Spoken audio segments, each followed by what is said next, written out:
Hola, ¿qué tal? Mi nombre es Lorenzo de Quirós y vengo a hablaros de lo que desde varias corrientes del pensamiento y de la filosofía se denomina ley universal. Bueno, pues vamos allá. Las leyes universales, aceptadas como tal por muchas corrientes filosóficas, las dos que voy a analizar hoy, son la dualidad y la causalidad. La primera, causalidad, definida por acción-reacción, causa-efecto. Es decir, un efecto viene precedido por una causa, al igual que una reacción viene precedido por una acción. Te bebes una botella de vino, vas al baño. Acción, reacción. Al igual que un beso daría placer, un golpe provocaría dolor, polvo en la nariz nos haría estornudar. Es muy importante comprender el porqué de las cosas, de dónde vienen, cuál es la causalidad de los fenómenos físicos, químicos, hormonales, biológicos, que nos mueven en esta existencia tan maravillosa y extraña y misteriosa en la que nos encontramos. La ley de la causalidad, explicada por estas corrientes filosóficas, englobaría la ley de Newton, que se atañe solo a la parte física de esta acción-reacción. Pero, ¿cómo mides un beso recibido? ¿Cómo mides la reacción que un ser humano puede tener ante un incendio en su casa? ¿O ante la pérdida de un ser querido? ¿O ante la pérdida de un trabajo? ¿O el efecto que va a tener en la crianza de un niño en su futuro el criarse con padres amorosos en una familia desestructurada? ¿O que te den un diagnóstico de cáncer? ¿O que te digan que tienes SIDA? ¿Cuál va a ser la repercusión, la reacción a esa acción? Esto ya es más difícil medirlo, ¿verdad? Platón decía: todo lo que nace proviene necesariamente de una causa, pues sin causa nada puede tener origen. Y Aristóteles decía que conocer la naturaleza de una cosa es conocer por qué es. ¿Las enfermedades podrían ser la repercusión de algún hecho traumático vivido, por ejemplo? ¿Tiene lógica que pudieran tener un origen determinado? ¿Tienen una finalidad? ¿Un propósito? ¿Una razón de ser? ¿Una lógica? ¿Un A-B? ¿Un acción-reacción? Analizaremos ahora la segunda constante o ley universal, definida por varias corrientes filosóficas y de pensamiento, y en este caso sería la dualidad. Yin y yang, frío-calor, noche-día, sol-luna, hombre-mujer, inspiración-expiración, actividad, descanso, faemino y cansado, cualidades, elementos, seres o estados que encontramos en la naturaleza y que se complementan uno con otro, actúan en solidaridad y en armonía. Pues pasemos ahora a la ciencia. ¿Qué es lo que entendemos por método científico? Para que un conocimiento sea considerado científico, debe cumplir los siguientes criterios. Primero, observabilidad. El fenómeno estudiado puede ser observado y explicado por nuestros sentidos o por el alcance de nuestros aparatos. Segundo, consistencia. El resultado de observaciones y experimentos concernientes a eventos que ocurren naturalmente son, razonablemente, el mismo cuando son repetidos, es decir, si lo hacemos de manera experimental encontraremos el mismo resultado. Tercero, naturalismo. Una causa natural, un mecanismo, debe ser usado para explicar cómo y por qué ocurre el fenómeno. Cuarto, previsibilidad. La causa natural o mecanismo del fenómeno que estamos estudiando puede ser usado para hacer predicciones. Quinto, comprobabilidad. Los mecanismos deben ser comprobables a través de metodologías estándares en ciencia. La Germanische Heilkunde, la nueva medicina germánica, siempre con una precisión del 100% de los casos, cumple con todas las exigencias anteriores. La medicina oficial, salvo con estadísticas y probabilidades, que se alejan y por mucho del 100%, no cumplen con ninguna. En ocasiones, eso es cierto, puede hacerlo con la observabilidad.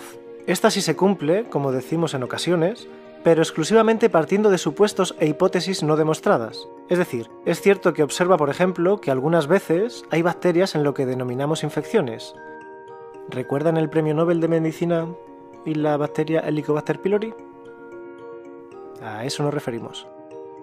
Concluye, partiendo del supuesto que son los patógenos los que inoculan la enfermedad, que son las bacterias las causantes de ese mal, sin darse cuenta, en este caso de ejemplo, que están ahí para ayudar en el proceso vagotónico. Y, por supuesto, sin entender que no existe tal enfermedad maligna, sino un programa biológico con pleno sentido, que nos ayudó a superar un conflicto determinado. Se refiere a que la ciencia siempre es tentativa, es decir, que una hipótesis puede cuadrar en algún momento según cánones establecidos, pero que en el futuro podrá ser rebatida por nuevos cánones, o partiendo de diferentes supuestos. Dicho de otra manera, siempre está la posibilidad de que los avances científicos o los cambios de paradigmas puedan modificar o refutar alguna teoría. Decíamos que es un criterio trampa para considerar la medicina escuela como científica, pues no lo es. Logra enmascarar que la medicina alópata no es científica, pues la exculpa de la rigurosidad que los otros criterios exigen, y lo que realmente consigue es corromper el concepto de método científico. Por otra parte, la ley es una relación entre fenómenos que hasta el momento se conoce como invariables en unas condiciones dadas, y cuyo mecanismo es conocido. Esta debe cumplir ciertas condiciones. Debe ser universal, es decir, se cumple para todos. Debe tener alcance ilimitado. Esto implica que se aplica en todo tiempo y espacio. Debe hacer referencia a objetos particulares. Por mucho tiempo se consideró que las ciencias biológicas no tenían leyes que cumplieran con todas estas condiciones, como se ocurre en otras ciencias como la física o las matemáticas. Además, se consideraba que las leyes en biología deberían expresar algo más que ser universal y verdadero, sino que deberían poseer necesidad natural. Los argumentos presentados en contra de la existencia de leyes biológicas se refieren precisamente a su falta de universalidad y necesidad. Sin embargo, las leyes planteadas por el Dr. Hammer cumplen todos los criterios. Observabilidad, consistencia, naturalismo, previsibilidad, comprobabilidad. Son universales porque se cumplen para todos los seres vivos en todo tiempo y todo espacio. Además, responden de una necesidad biológica, la de mantener la vida y asegurar la supervivencia de la especie. El Dr. Hammer, con la primera ley biológica, explica que el origen de la enfermedad es un shock que pone en riesgo nuestra supervivencia. Esa es la acción que da pie a la reacción. Shock, reacción. Causa, efecto. Que da pie a la reacción en forma de SBS, en forma de programa biológico. Con la segunda ley biológica nos adentraríamos en estos términos de la dualidad, del yin y el yang, del frío y del caliente, donde el sistema simpático entra en juego en la fase activa, donde hay mucho estrés, y el sistema parasimpático entraría en juego en la fase de relajación o de vagotonía, que denominó el Dr. Hammer. Pues esto que parece tan lógico, tan científicamente sustentado, tan visible, tan observable, tan natural, tan bonito, tan bello, tan de cajón, pues parece que no nos entra en la cabeza y seguimos pensando que virus y bacterias, o que el azar o que la genética son los que causan las enfermedades. Y seguimos viéndolas desde una perspectiva dañina, bélica, maliciosa, como un error, en vez de darnos cuenta que hay una acción y una reacción, una causa y un efecto, que es de pura lógica, que se puede comprobar, que es súper verificable. La Germanische Heilkunde, la nueva medicina germánica, se puede comprobar en los tres niveles, psique, órgano y cerebro, de manera sincrónica en las distintas fases de la enfermedad. Cada nivel tiene sus propios atributos en cada fase, así que es muy sencillo llevar a cabo la reproductibilidad de las 5 leyes biológicas de la nueva medicina germánica en pacientes enfermos. Para que se entienda mejor, si tenemos un paciente en simpaticotonía, podemos evaluar la presencia de los focos de Hammer en estado de diana por medio de una TAC, una tomografía axial. A su vez, podemos evaluar psíquicamente al paciente, conociendo el conflicto que vive y también verificar la actividad en el órgano correspondiente.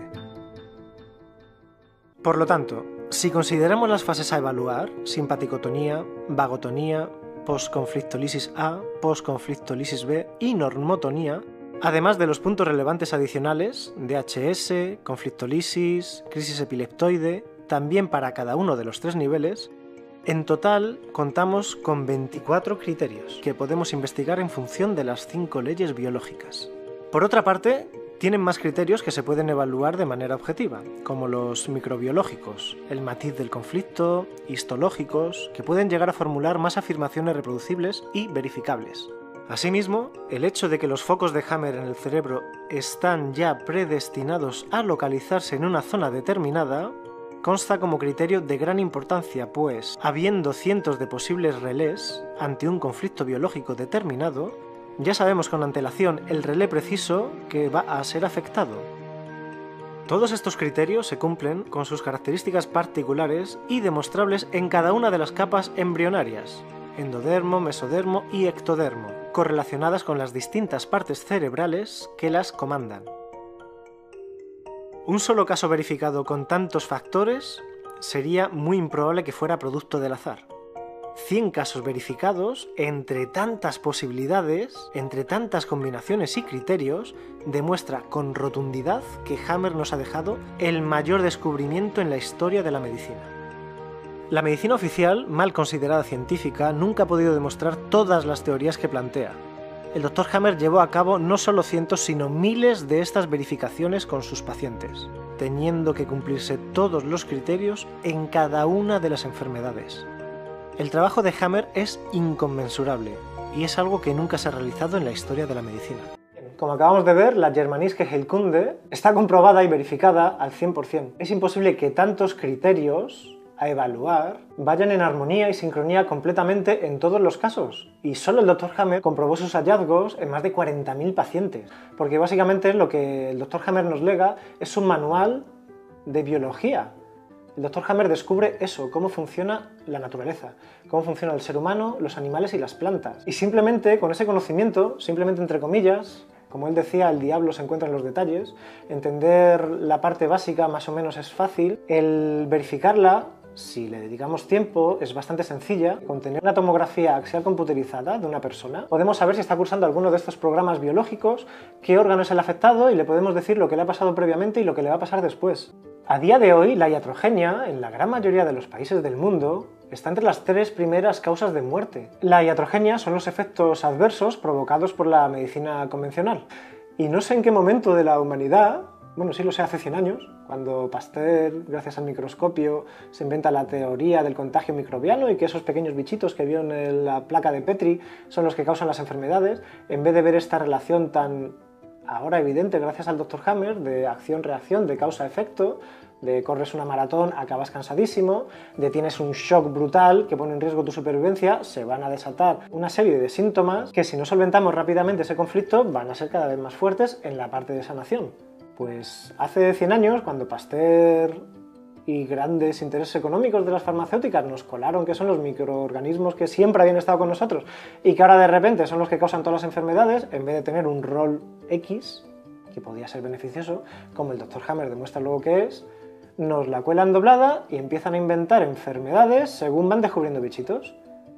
O sea, toda la teoría del contagio microbiano, toda la teoría de que las enfermedades vienen por agentes patógenos, externos, agresivos, malignos, y lo más que es ya las nuevas teorías de que es nuestro propio sistema inmune el que se ataca a sí mismo, ¿en qué momento permitimos que nos la colaran doblada de esta manera? Me río porque, pues, yo qué sé, por no llorar, pero es muy difícil cambiar el chip, es muy difícil desaprender algo que hemos aprendido, más con el miedo que meten. Entonces, todo esto que intento transmitir no lo digo desde el cariño, desde el amor, desde la compasión, desde el... Ojalá cuantas más personas lo puedan entender y darse el tiempo de verificarlo. Es muy bueno ser escéptico y no creerse nada. Hay cantidad de por internet brutales. Un montón. Que te curas del cáncer con 3 Padres Nuestros, que te comes unos escarabajos y se comen el tumor, que con esta dieta eliminas el cáncer. No van por ahí los tiros, ni de lejos. Espero poder transmitir todos estos conocimientos de la mejor manera posible. Yo lo hago con todo mi amor, con todo el cariño, desde la parte de la información, desde la parte del periodismo, bien informado y documentado, que es donde me muevo, con mucho amor, con mucho corazón, con mucha pasión. Voy a intentar dar lo máximo para que esta medicina, para que esta ciencia, para que estos descubrimientos sean conocidos e incorporados por la gran mayoría de las personas. Y no lo hago de manera altruista, es que esta sociedad se está yendo a pique. Y el tener este conocimiento nos va a ayudar muchísimo para estar mejor y más tranquilos. Nos vemos en la siguiente.